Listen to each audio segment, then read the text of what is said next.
Hello there, thank you so much for joining us on yet another edition of the program. Tonight we will be reviewing two major activities of the state government. My name is Clement Barikui. Welcome to Hilltop Mansion. Have you ever missed out on any events or activities of the governor? Worry no more. Hilltop Mansion got you covered. Hilltop Mansion is a program of the Nigerian Television Authority, NTA, Uyo, specifically designed to showcase the day-to-day activities of the Arise agenda. Tune in every Monday at 7:30 p.m. on Star Times, Channel 103, and our social media platforms on Facebook and YouTube to join us. Hilltop Mansion, showcasing the Arise agenda.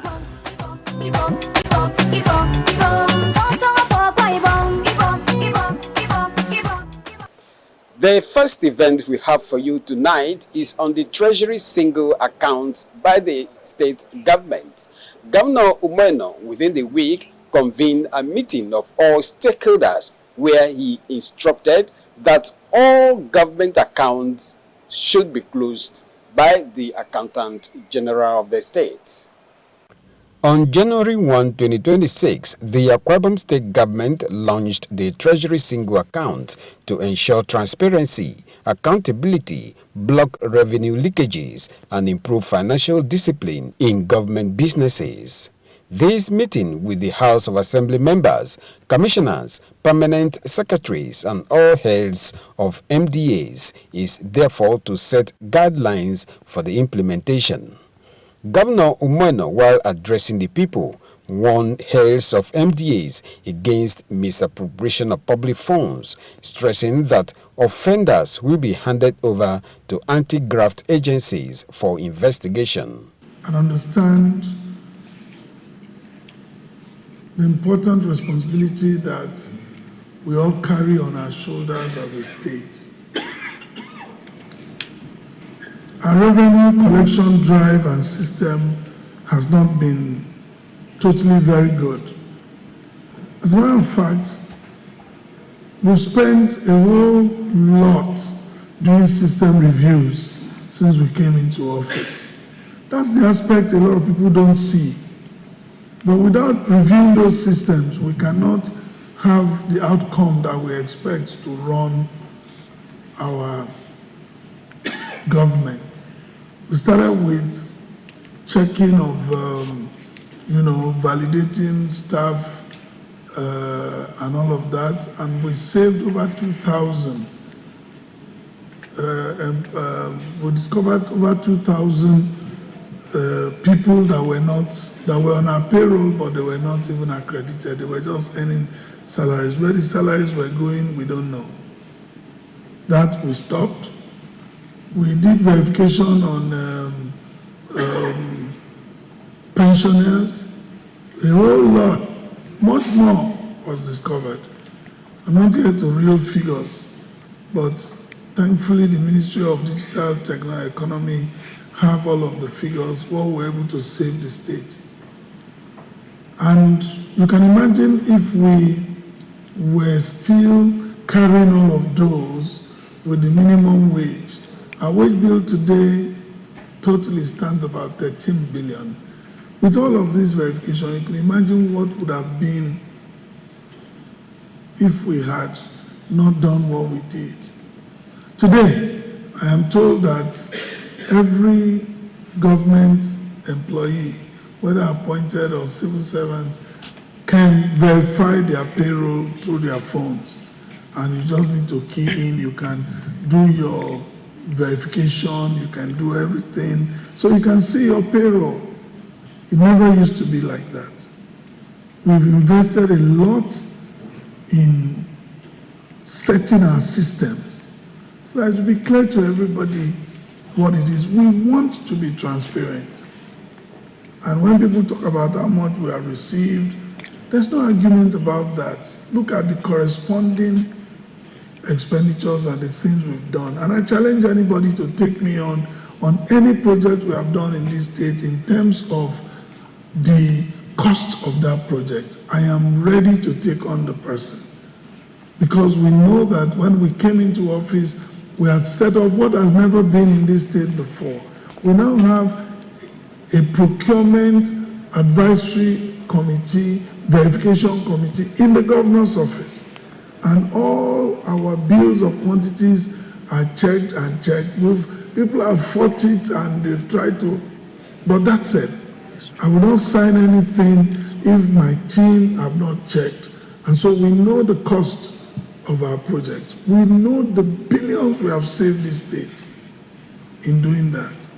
Because why would states owe? States will owe when projects are overinflated and then you can't pay. So you owe.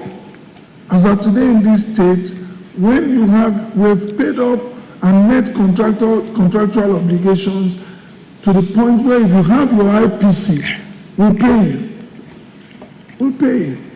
So we've tried to clean up backlogs of monies that were dragging, people were being owed, contractors abandoned jobs. No, we're not, it's not there anymore.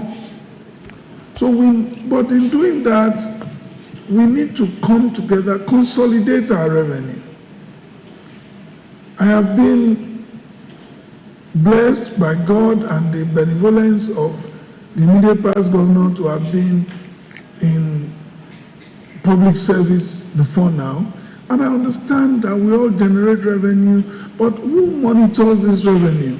Like we heard from the chairman of the appropriation committee, generate and spend. If all of us are generating and spending, and we still give him praise that people say they don't get, which I know we get, there's every other month we release in praise to every person. That's the accountant general there. And then you still come and share from that one too. Doesn't make sense. So we don't even know what some of you generate. And that's why now at the federal government, they've introduced the TSA, and so we felt, why don't we do something that let all of us understand how much we can really generate as a state? Most states are doing very well. And so the TSA came into effect from 1st of January. The House held a public hearing in order to pass the bill. I heard it was chaos. It was very disgraceful. The members of the Executive Council that we sat together and approved this bill and sent to them will go and be fighting over control. The issue is not, you are there today, but when you leave the office, you are fighting because this is your office today. The next day there could be just one press release that moves you to the very place you were fighting against. So what happens? We go to amend the law again to suit you. We should be able to look at sustainability in whatever we do and be very objective when we give opinion that will outlast us, and that opinion that anybody would see and know that this is the thing to do. What we've said is that we can all bring these funds together, and you and I can see what you have brought to the table. We can know what the state is getting, and then we can say to ourselves, what is the cost of collection? And if we put the cost of collection, we can send the House of Assembly. Once the House of Assembly passes it, the bill, and I sign it off, becomes a law. You get it automatically because the system is automated. And nobody will come and audit you on how if it's whatever percentage you got, nobody is asking you to come and give back. That's the cost. You and your team should handle that. And if tomorrow the EFCC calls you, there's a law that gives you authority to spend what, because there is a cost attached to the collection. But even the most annoying thing now, most embarrassing thing is that between 1st of January and now, even when we are said stop, some of you were still withdrawing from that your account without letting the people have access to sweep the account. So many. I'm seeing figures, and you think that, how can you in your imagination believe that as a state governor I will not have access to the account you are keeping? It's not your account. So when we take those accounts, we look at them, we've seen several withdrawals. In quick succession, 100 million, 50 million, move. Some of you are even sweeping money from an account we don't know into the state government account. So you have appointed for yourself collection agents into those accounts, then you sweep into government account. It's all manner of funny things. Because how can I be seeing Umoeno and Co. transferring money into government account, Umoeno and Co. transferring money into government? Who is Umoeno and Co.? Why is Umoeno and Co. the first point of collection? How do we know what Umoeno and Co. collected, and then you are just giving us what you think you should give to us? So I find some things very amusing. Some of them I'm very ashamed that I don't even want to confront you, because once I confront you, I know what that means to me. So I just look at you but I told the team, I said, you know what? Let's have this meeting. And thankfully, I thank the House of Assembly for being here, so that at least they can also hear from me and understand that we are not witch hunting people. So for whatever you have collected up till this morning, I take it in the days of ignorance, God win that. And that's why I've brought the Zonal Director of EFCC. If you draw one dime from government accounts starting from today, I promise you will go to explain to the EFCC. It's not only governors that will go to EFCC after they leave office. Let's start now. Let all of us go there. If you find the one I've taken, report me. The Commissioner for Science and Digital Economy, Dr. Frank Ekpeyong, urged MDAs as well as the public to utilize the Aqua Remit portal for payment, as it will ensure that funds are paid directly to the state government. The Commissioner for Finance as well as the State Accountant General assured the state government that all modalities have been put in place to eliminate loopholes in state finances and ensure the seamless and efficient implementation of the TSA across all MDAs. State government can have one single view of generation real time. There's no need for siloed account. There's no need for fragmented account. There's no need for, waiting for days before you know how much you're generating. In the course of the implementation of the TSA in the state, a number of concerns has been raised, and the Treasury Single Account Implementation Committee reviewed the concerns. Your cost of collection will be paid to you as agreed due. The monies meant to be returned to the MDAs will be returned on time. For our information, we have already set up a complete TSA unit in the Office of Accountant General. With the implementation of the TSA in Akwa Ibom State, no government ministries, departments and agencies is expected to withdraw funds without approval.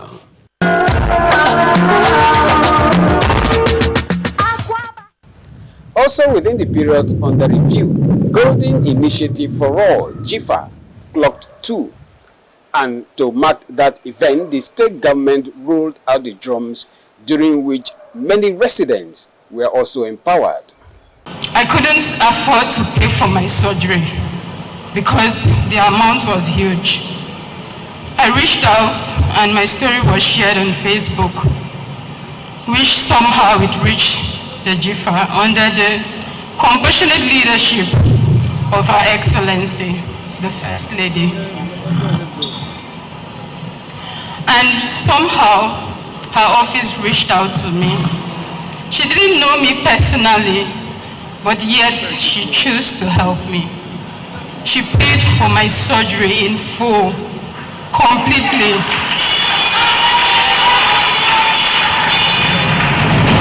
Today, I'm not just standing here as a seamstress. I'm not just standing here as an accident survivor. I'm standing here because compassionate leadership truly changes life.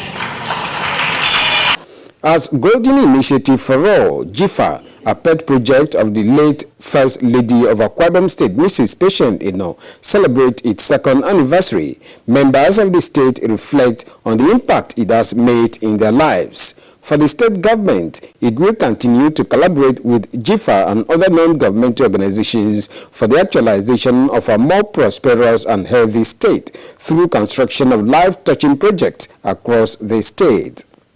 So this occasion evokes both the emotions and the sentiment of celebration and solemnity. She would have been 59 today, but we take solace and consolidation in the life she lived, which was for the service of others, a life steeped in altruistic pursuits, a mother hen who protected the less vulnerable and ensured that they enjoyed the basic necessities of life and their dignity preserved and honored. That is the central reason we are gathered here today, because she cared for our common humanity. Kemi, it has not been easy these past 2 years. Coming home to a room we once shared, the emptiness, the absence of the calm and the reassuring voice that everything will be well, even in the midst of great uncertainties and grave concerns. And of course we miss, I must tell you, our prayer time together. But I know you're watching us from the balcony of heaven. And like the Bible says, you have formed the great witness that keeps beckoning on us not to give up, to run the race, and to finish our course. We thank you. We thank God for the gift of family. We thank God for the gift of friends. And the people of Akwa Ibom State for their prayers and support. Only very few will understand how I've managed to carry on to lead the state as a servant without a better half. You will never understand. And yet we tear through the period, we go through all of the accusations, we go through all the demeaning words, just because you taught me to stand strong. And in the worst times of our lives, you had christened this administration the Golden Administration. I will forever remain grateful to you and will continue to live on to fulfill all of our dreams together. Speaking on the controversies surrounding the 76 oil well between Akwa Ibom and Cross River State, the governor once again reassured the people to remain calm as the state government deploy all legal measures to ensure that the state's resources and investment are protected.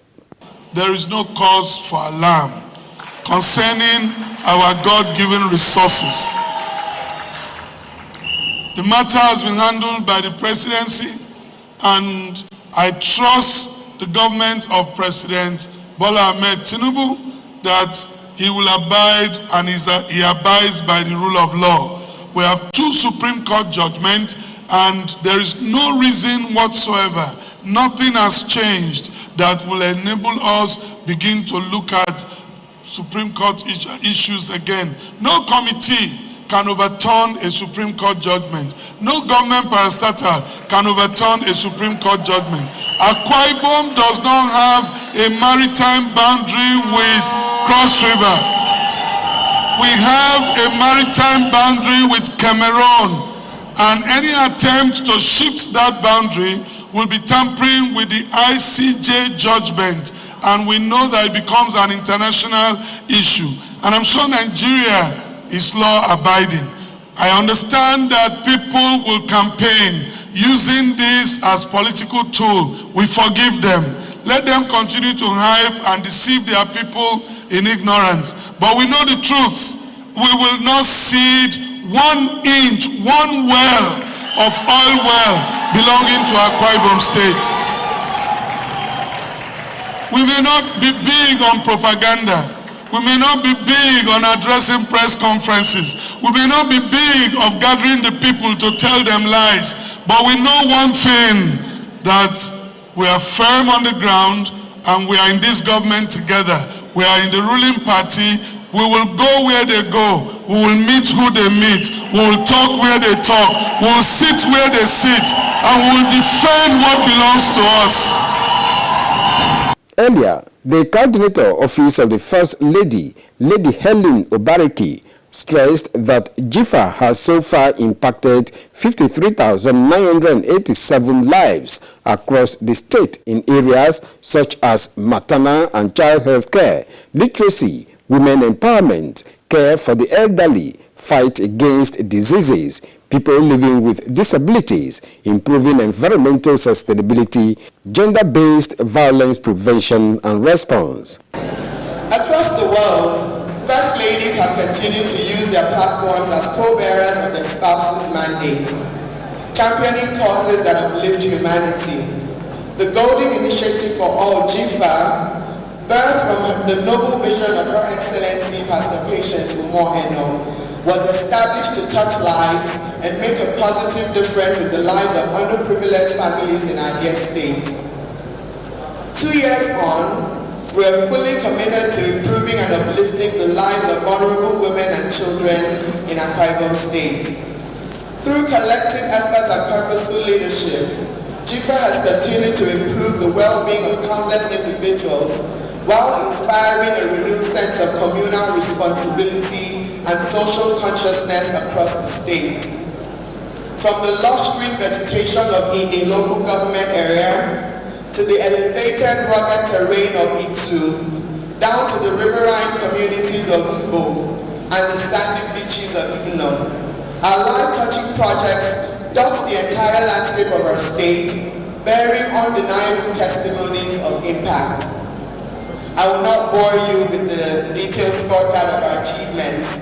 However, I can confidently state that we have recorded remarkable strides in all the 8 thematic areas of the program. To put it briefly, a total of 53,987 lives have been touched and impacted by GIFA across Akwa Ibom State in the last 2 years. The breakdown is as follows. In maternal and child health care, 9,776 mothers and children have been reached. In enhancing literacy and learning, 19,587 adults and pupils of public schools have been impacted. In improving environmental health, 13 water of life projects and borehole projects have been completed in 13 local government areas. In women empowerment, 5,064 women have been empowered so far. In fight against diseases, 4,900 rural women and children have benefited from our Wheels of Hope medical outreach. In care for the elderly, 10,800 senior citizens were supported by GIFA in the last 2 years. Care for persons with disabilities, we have dedicated and sustainable support was provided to 160 people with disabilities. In gender-based violence prevention and response, 1,020 survivors of gender-based violence were reached and rehabilitated by GIFA during the period under review. Dignitaries from across the country, including wives of state governors, led by wife of Abia State Governor Mrs. Priscilla Oti, representative of the wife of the Senate President, as well as other stakeholders, attended the ceremony.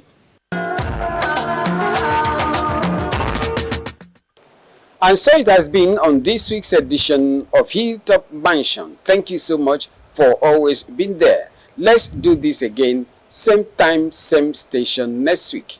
Until then, I remain Clement Barikui. Do have a beautiful night rest.